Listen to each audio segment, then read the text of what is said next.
What's up, everybody? You are checking out the Uncensored Pro Wrestling Podcast. I'm here too. He's here too. I'm the host, the Hakamadi, and C, joined by my co-host, who's here too, my Heffalump. Oh, I'm not your hot commodity anymore. Well, you're the Hakamadi, but you're also I got it. you're a sweet Heffalump. You want to be. We are covering WWE Friday Night SmackDown from May 2nd, 2025 in Des Moines, Iowa. You ever been to Des Moines, Iowa? No, I've never been to Iowa. Me either. I've been to Tennessee, South Carolina, and California. I bet there's a lot of cornfields in Iowa. Idaho is known for their potatoes. Iowa, potatoes, yeah. But I don't really know why. I know that Seth Rollins is from Davenport, Iowa, so Seth Rollins must like potatoes. He's from Iowa, not Idaho. Oh. Tori Wilson's from Idaho, so she likes potatoes. Big potato sacks on her breast. So kicking off SmackDown, we have Damian Priest backstage, and he pushes the WWE United States Champion Jacob Fatu and Solo Sikoa. LA Knight then comes out to the ring, and he mocks the Bloodline and says, "These guys took advantage because of Damian Priest. I know it had nothing to do with me." And then Damian Priest comes out. Priest says, "You're right. We don't have a problem. Last week was about Drew McIntyre. He mentioned my family. I came out here to shut him up." LA Knight says, "I get that, but you picked the wrong time." Priest says, "So spiked you so all." Excuse me, that Moroccan orange kind of went into my mouth a little bit there. The Moroccan dust. I guess. Priest says, "Solo spiked you, so all I did was save you from a Claymore." LA Knight says, "Just because Drew beat you, don't put that on me. Don't let your failures be mine." Priest says, "You lost your championship at WrestleMania." And then LA Knight says, "I'm not fighting for a title because of you." Priest says, "Maybe if your head wasn't up your ass at WrestleMania, you'd be champion." And LA Knight says, "If you keep talking like that, I'm going to put my foot up yours." And we get LA Knight and Damian Priest. Damian Priest lands a razor's edge and a broken arrow, and then hits a flat liner to LA Knight on the apron, which then Solo Sikoa comes out and attacks Damian Priest, so Priest gets the win by DQ. After Solo attacks LA Knight, but Priest and Solo team up on Solo land a BFT. Damian Priest clears the announce desk. Jacob Fatu dives onto Damian Priest on the floor, and then Fatu Samoan drops LA Knight onto the announce desk and hip attacks Damian Priest against the guard railing here. What did you think of this opening for SmackDown? I liked it. I don't really care. I like Jacob Fatu, but I'm over LA Knight, and I'm over Solo, so Yeah, it wasn't anything riveting, but I just feel like they keep doing these multi-person matches, and it's just like I just want to see like one contender, like, you know, instead of all these stupid run-ins. Yeah, it's like, and the weird thing is that each show has 3 hours right now. Like, they don't need to cram. Well, SmackDown is 3, but Raw can be whatever it wants to be. Well, it's usually like 2.5. 3. Yeah, but 2.5 is even shorter than 3. Well, my point is that they don't need to cram 10 people into one match. Well, it's probably going to be worse when SmackDown goes down to 2 then, if that's, you know, because they're at 3 hours and it's already matches that, you know, don't matter. Yeah. We then see Fraxiom defeat Pretty Deadly after Axiom hits a Spanish fly and Nathan Frazier lands a Phoenix Splash to Kip Wilson. What do you think of Fraxiom here? This is their second win here on SmackDown. They're new. I think they should be tag champions. You mentioned that while we were watching. Yeah, I could definitely see it happening in the next couple of months. I think that they're the best tag team. I was just going to say they're probably the best tag team right now. They're good, and they're fucking fast, and that's really cool. Just the way that they're quick. And I want to see them versus, like, the brothers. Those good. Well, no. No. Penta and Rey Fenix? No. American Made. Oh, the Creed brothers. The Creed brothers. I'd like to see them too against like I think them and like Rey Mysterio and maybe like Dragon Lee would be good. Yeah. So yeah, I'm excited to see them fight. I think Bunch it's of going to people. be really good. It's going to be a decent. And we're gonna have a lot more luchadors coming in, I'm sure, because of AAA. Mm-hmm. Next up, Nia Jax comes out to the ring. Nia says, "It sounds like you all miss me. While I was gone and your champion was running around like a Barbie with her head cut off, I was at home getting refocused on taking back what's mine, the women's championship." And then Tiffany Stratton comes out, the women's champion. Tiffany says, "Cashing in on you was one of the greatest things I did for my career. I beat Charlotte Flair, and if we fought again, I'd beat you too. I'll defend against you anytime, anywhere." And then Naomi comes out. Naomi says, "I remember when I tried to get the title from Nia. Tiffy, you helped her out. You say you changed. Nah, I changed. I took matters in my own hands. I took out Jade Cargill and my title, and I want my title. I am not done going after gold."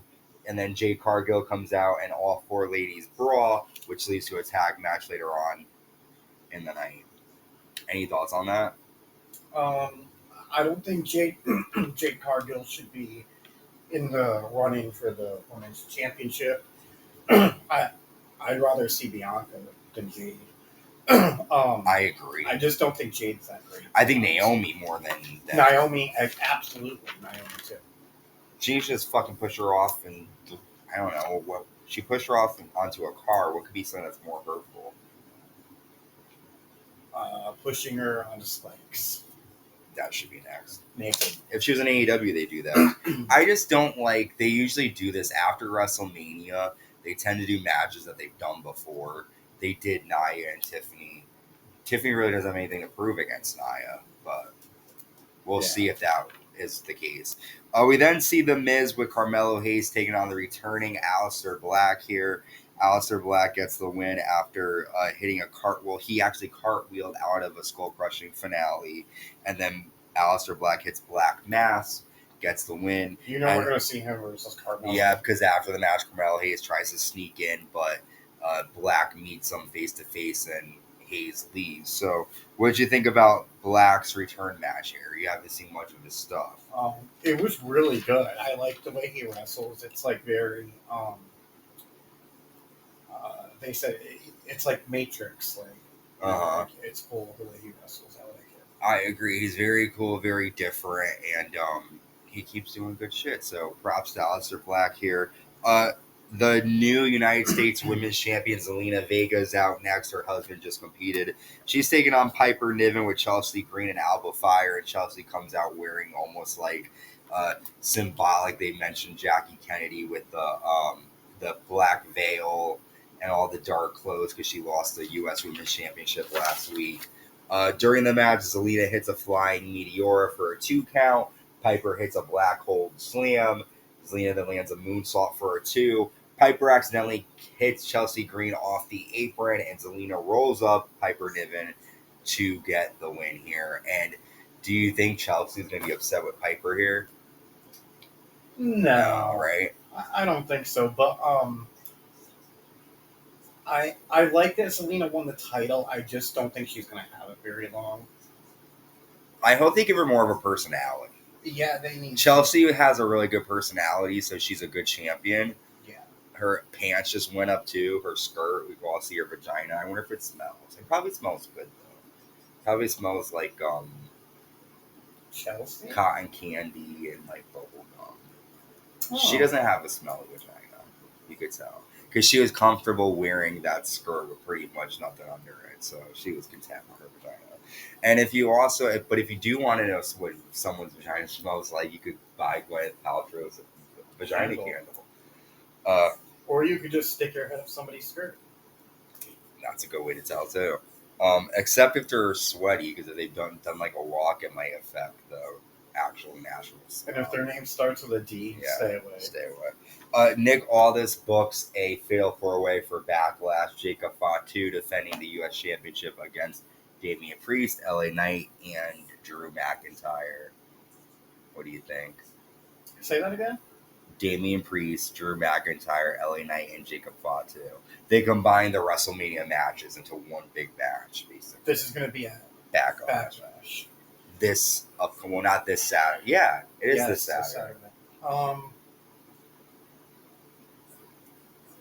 I think Jacob Fatu is going to retain. Oh yeah.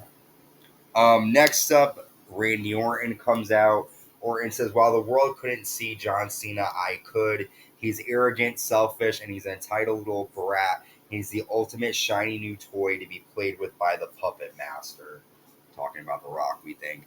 "You took advantage of the PG era. You became a real-life cartoon character. All John Cena cares about is his bottom line. John Cena said he raised all of your kids. The only thing you raise is the price of your merchandise selling. Your soul isn't new. You've been doing that for 20 years. What happened to loyalty and respect? You said you would erase the Orton name from the history books over my dead body. You're the latest legend that I have to put down. I'm gonna punt kick you so hard in that Lego shaped head and drop your ass with an RKO." Strong words there for more, and no Cena here.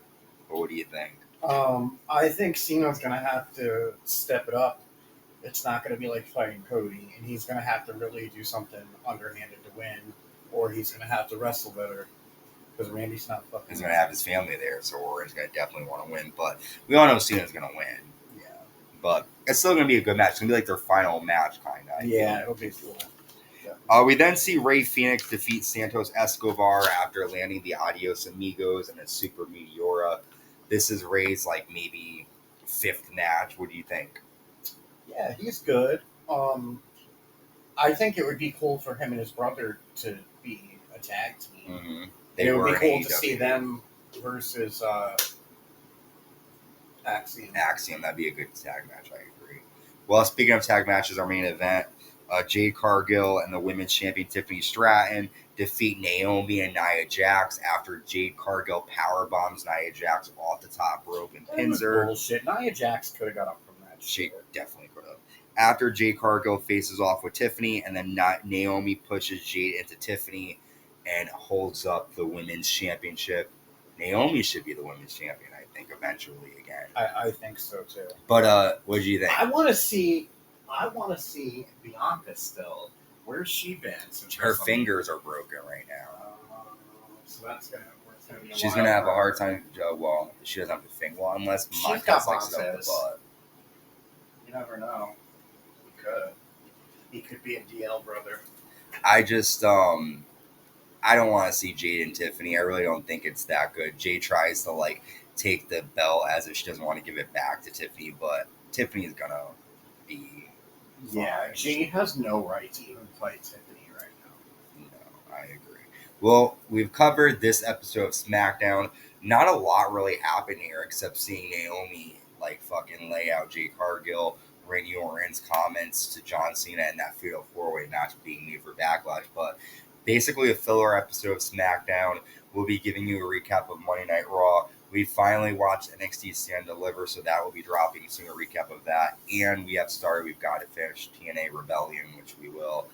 We've got this weekend Backlash coming up. More Attitude Years coming your way. We're on the road to SummerSlam 2000, so be on the lookout for that. Make sure you subscribe, like, and hit that notification bell on YouTube. We're on the road to SummerSlam as well, yes. And until next time, stay safe and stay uncensored.